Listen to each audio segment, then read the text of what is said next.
Let's turn our attention to the Prime Minister's visit this week. Last week we spoke about the United States, this week China, and it really was quite extraordinary given the years of the deep freeze, 7 years without a visit by the Prime Minister. Now, annual talks are back on, including ministerial talks. They rolled out the red carpet, a bit of warmth there even for the Prime Minister.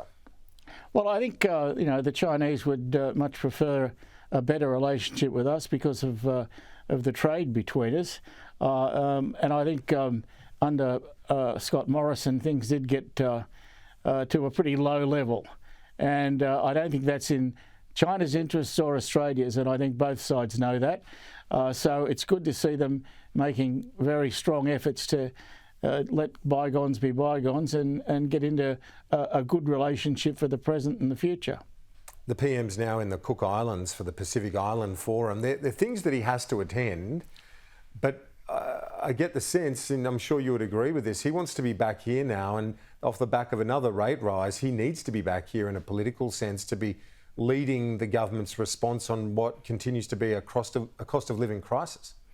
Yeah, I think it's a real problem for him because I can give you a page full of good reasons on one side for why he should go, and I can give you another page for why he shouldn't. It's very difficult, and a lot of things in politics are like that. They're 50-50 decisions, and so it's very, very difficult to please everybody. But the one good thing that comes out of it, it proves that he has a phenomenal work ethic, and I think that's something we should all be grateful for. Another rate rise, though, and possibly one more before Christmas. It's pretty tense politically, isn't it, right now? And we've seen the numbers fall off for the PM personally, and the Labor's primary vote down a few points as well, according to the most recent news poll. Well, interest rate hikes are never going to help you in the polls. You're never going to be rewarded in news poll for those. So obviously it's a problem for Labor, but it's not terminal. It's just one of those bumps in the road, and you've got to just get over that and move on, and you'll find a good highway shortly.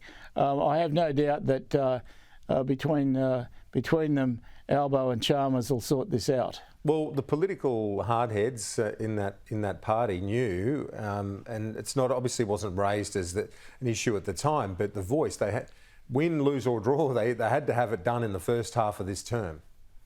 Yeah, look, the voice was a dumb idea. Let's face it.